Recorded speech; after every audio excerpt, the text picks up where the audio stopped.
I'm Kiyomi, 28 years old. That Saturday morning, my 19-year-old brother Caleb looked me dead in the eye and said, "Cancel your doctor's appointment and drive me to the private airfield. Right now." I just said, "No."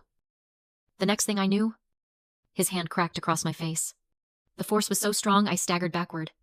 "Selfish bitch!" he screamed. My parents, Mark and Susan, you were standing right there. They didn't even blink. My mother just added, in a voice like ice, "His future actually matters. Your life never did." Drop a comment and let me know where you're listening from and what time it is for you right now. I'd love to know who's part of our community. I didn't cry. I didn't ask why. I just stood there on the rug, tasting the metallic tang of blood from my lip. The side of my face was burning, my ear ringing. But the physical pain was nothing. It was her words. "Your life never did." That was the sound of the final chain breaking, the one that had kept me tethered to them for 28 years, hoping that if I just gave more, worked harder, and made myself smaller, they might finally see me. I looked at them, really looked at them. My father, Mark, just stood there with his arms crossed, his expression bored. My mother, Susan, had already turned away, checking her phone, probably making sure Caleb's flight was still on time. And Caleb? He was just breathing hard, his face red with the rage of a king whose command had been questioned. I didn't say a word. I turned, walked past all three of them, and went up the stairs. My movements were cold, methodical. I went to my room, pulled my travel duffel bag from the closet. I threw in my laptop, my work computer, the one thing that was completely mine, the charger, 3 days worth of clothes. It didn't matter what. Then I went to the back of my closet, to an old shoebox, and I took out the $7,000 in cash I'd been saving for an emergency. I guess this was it. Exactly 14 minutes. That's all it took. 14 minutes from the second her words hit me to the second I was zipping the bag. I walked back downstairs. They were still in the living room. A silent, monstrous family portrait. My father looked up, annoyed. Caleb yelled from the kitchen, "Are you driving me or not? What the hell are you doing?" I didn't answer. I walked straight to the front door. I put my hand on the knob. "Kiyomi!" he screamed. I opened the door, stepped out into the bright, cold Austin morning, and pulled it shut behind me. The soft, final click of the lock engaging was the loudest sound I'd ever heard. It was the sound of the end. I got in my car, backed out of the driveway, my hands steady on the wheel. I didn't look back. I just drove. The perfect, 5-fingered brand of my brother's hand burning on my face. And I headed for the hospital. As I drove toward the hospital, the stinging on my face started to fade, replaced by a strange, cold clarity. That slap wasn't the event. It was just the punctuation mark on a 28-year-long sentence. My whole life, I had been the shadow in the background of the Caleb Vance story. The memories just flooded in, sharp and brutal. I remembered when I was working 2 jobs, one at a coffee shop at 5 a.m. One, doing freelance graphic design until midnight, just to pay my way through community college. At that same time, my father, Mark, was spending hundreds of thousands of dollars to build the foundry. That's what they called it. A fully climate-controlled, high-tech pitching facility in our backyard in Westlake Hills, complete with stadium lighting and multiple high-speed cameras. It was Caleb's kingdom. I remembered the parade of private coaches, $500 an hour, cash, rolling up in luxury SUVs. I remembered the private jets to showcase tournaments in Florida or Arizona. Caleb had a brand before he could legally vote. Meanwhile, I lived in a tiny, overpriced studio in East Austin, with a window that looked out onto a brick wall. My bedroom had been a converted storage room. And even after I graduated, even after I landed my job at the design agency, I was still the family's ATM. Mom would call, "Kiyomi, honey, Caleb's travel expenses are just astronomical this month. We just need a little help." And I always sent it. Every single month. I sent the money I was trying to save for a down payment. I sent the money I should have been using to pay off my own student loans. I sent it because I thought, I don't know what I thought. I guess I just hoped that one day they would finally see me, that they would turn around and say, "Thank you, Kiyomi. You've sacrificed so much. You matter, too." And that's the trap. Isn't it? It's not that I was weak. People watching this will say, "Why did you stay? Why did you let them?" You don't understand. It's called learned helplessness. It's an empathy trap. When you grow up as the other one, the scapegoat, your entire sense of self gets warped. You are programmed, day after day, year after year, to believe that your only value is in what you can provide. Your only path to their love, their conditional crumbs from the table. Love is through your own sacrifice. You're not staying because you're stupid. You're staying because you've been convinced that this is the only way to survive. You've been trained to set yourself on fire to keep them warm. And you do it over and over, just for the fleeting hope that one day they'll finally say you're a good fire. But they never do. I pulled into the hospital parking garage, my knuckles white on the steering wheel. That hopeful, sacrificial girl was gone. She had died on the living room floor 14 minutes ago. The person who walked into the oncology clinic, holding the door open with a numb hand, was someone new, someone cold, and someone who was finally, completely, done. I walked into the oncology clinic with my bag still looped over my shoulder, the purple imprint of Caleb's 5 fingers stark against my pale skin. The receptionist looked up, and her polite smile froze. She took my name, told me to wait, and I could feel her eyes following me as I sat down in the quiet room. When the nurse called my name, Kiyomi, her voice was professional, but she did the same double take. I followed her down the hall into an examination room. Doctor Jennifer Reed was already there, looking at my chart. She was a woman in her 40s. No nonsense. With a crisp white coat and eyes that looked like they missed absolutely nothing. She looked up, smiled, and then the smile vanished. Her gaze went from my chart to my face, and she just slowly lowered the clipboard. Kiyomi, she said, her voice calm and even. Who did this to you? I opened my mouth. The lie was right there. Ifel. I walked into a door. I'm just clumsy. Asterisk. It was the excuse I had been making for my family's emotional blows my entire life. But nothing came out. Instead, the truth. The whole ugly, humiliating morning just poured out of me. The 9-month wait for this appointment. Caleb needing a ride to his Pro-Am draft invitational. The demand. The no. The slap. And the final, killing words from my mother. His future actually matters. Your life never did. I told her about the 14 minutes. The bag. The click of the front door. Doctor? Reed listened. She didn't move. She just watched me. Yeah. Expression unreadable. When I finally finished, the room was heavy with silence. I was just breathing, waiting for her to tell me I was overreacting, just like my family always did. Instead, she set the chart down on the counter. She peeled off her gloves, dropped them in the bin, and looked me straight in the eye. You are not going back to that house, she said. It wasn't a suggestion. It was a diagnosis. Not tonight. Not ever. If I have anything to say about it. She was all business again. All right. Let's look at this thyroid node. The reason you're actually here. The biopsy was fast. Local anesthetic. A quick, sharp pressure. A band-aid. Done. She told me the results would take 5 to 7 business days. She scheduled the follow-up. Then, just as I was gathering my bag, my hand shaking a little, she asked the question that finally broke me. Do you have somewhere safe to go right now? I just looked at her. I had $7,000 in a duffel bag. I had nowhere. She didn't hesitate. You're coming home with me. I have a guest room, a spare key, and a very stupid golden retriever who will think you are his new best friend. No arguments. I tried to protest. I told her I couldn't impose. She just shut it down with one look. I've seen what happens when people go back for round 2 after the first hit, she said. We are not doing that. I was a stranger. But in 5 minutes, this woman had shown me more basic human decency than my own family had in 28 years. I was too tired to fight. I just nodded. And for the first time that day, I followed someone else's orders. That evening, I was sitting at Dr. Reed's kitchen table, nursing a cup of tea she'd made me. Her golden retriever had his head on my knee. It was the first moment of peace I'd had in maybe my entire life. She was on her laptop at the other end of the table, finishing up my hospital paperwork. Okay. Kiyomi, she said. I just need your insurance information to verify the billing for the biopsy. I handed her my wallet. She pulled out my insurance card. Then paused. She was frowning, looking inside my wallet. Kiyomi, she said slowly. Why do you have 11 different credit cards in here?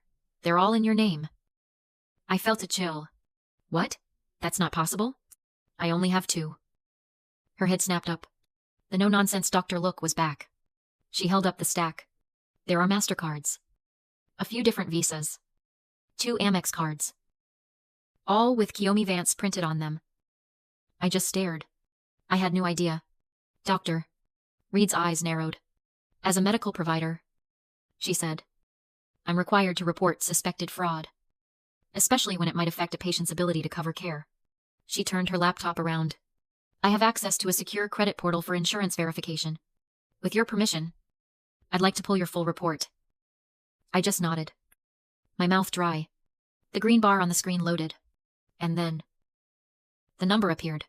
Total unsecured debt in my name. $295,000. I think I stopped breathing. That can't be real. Doctor. Reed clicked on the first card. A $30,000 balance. She clicked on the charge history. $50,000 in private jet charters to Florida. She read. Her voice cold. Another $25,000 in performance supplements from a compounding pharmacy in Miami. Does that mean anything to you? It did. That's where the Pro-Am draft invitational was. Those were Caleb's coaches. Those were his vitamins. We went down the list. Card after card. $500 an hour coaching fees. Custom equipment. Hotel suites.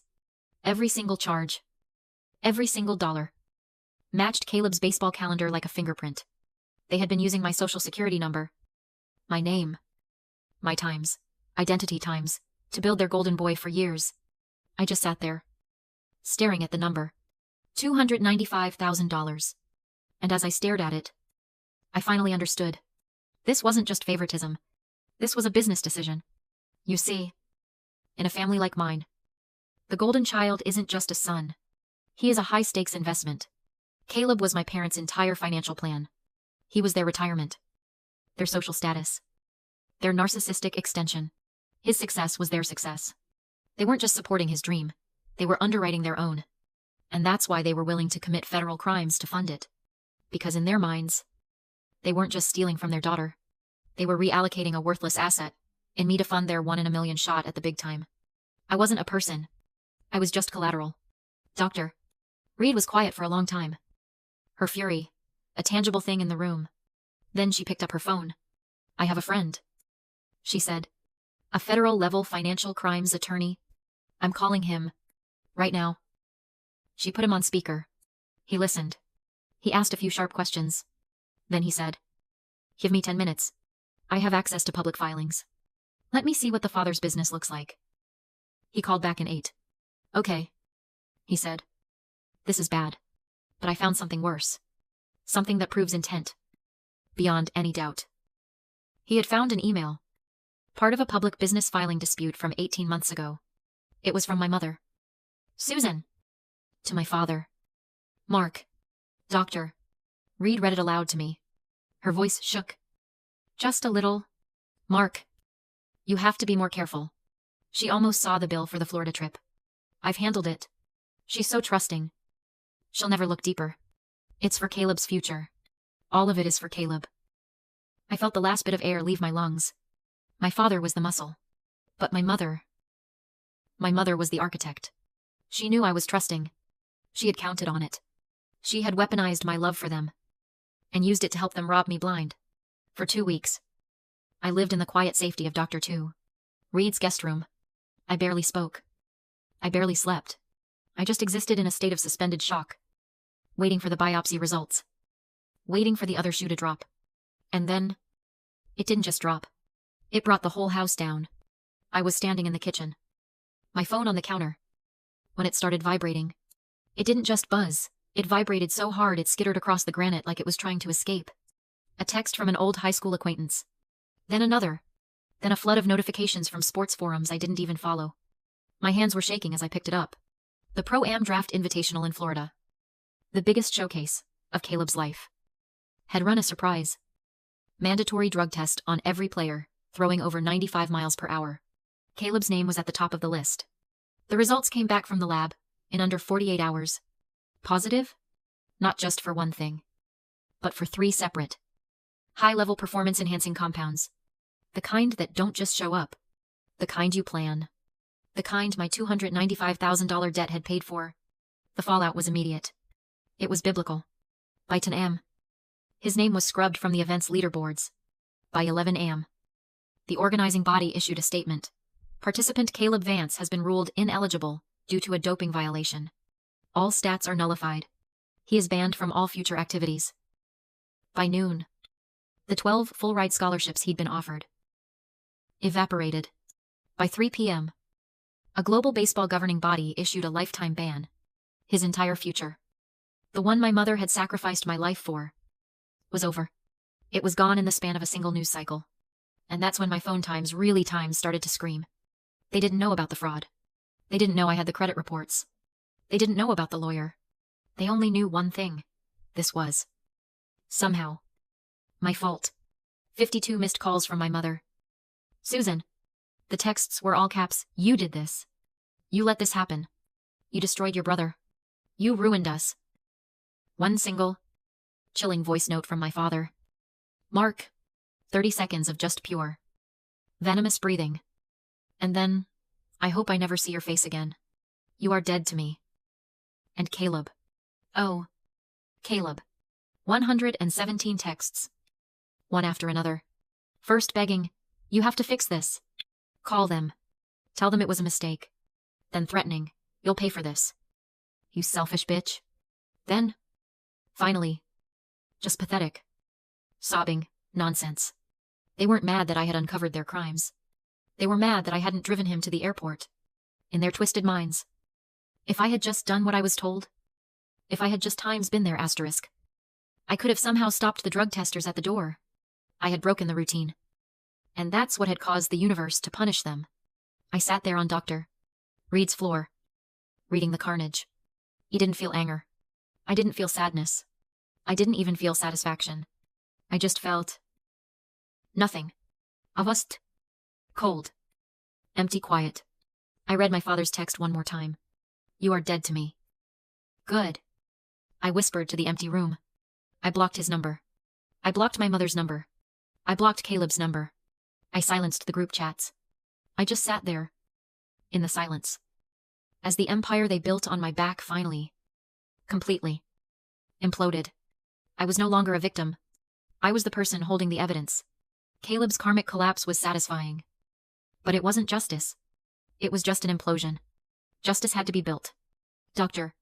Reed's lawyer friend, the one who found the email, had already prepared the entire file.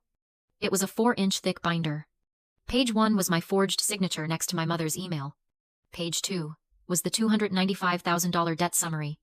The following pages were every private jet receipt, every supplement order, every $500 coaching bill. I walked into his downtown office, looked him in the eye, and said the words, I had been practicing. I don't want a settlement. I want them prosecuted. Federally. He just nodded, closed the binder, and said, That's what I was hoping you'd say. He didn't file a civil suit. He sent the entire package to the U.S. Attorney's Office, citing aggravated identity theft, Wehre Fraud, and conspiracy. The arrests were quiet, fast, and brutal. My father, Mark, was arrested on one of his high-status construction sites. In front of his entire crew, they cuffed him while he was holding a blueprint. My mother, Susan, was arrested in the parking lot of a Whole Foods, her trunk full of organic groceries. The courtroom scene was cold. I sat in the back, wearing plain black. They didn't even see me. My father, Mark, who had built an empire, stood there in an ill-fitting suit. He pled guilty. He was sentenced to 8 years in federal prison for aggravated identity theft and wire fraud. My mother, Susan, the architect, received 2 years of home confinement. She was fitted with a glowing ankle bracelet right there in the courtroom. Caleb, the golden boy, the investment. He was charged as a co-conspirator. he received a suspended sentence, probation, and a permanent, lifetime ban from any organized sport.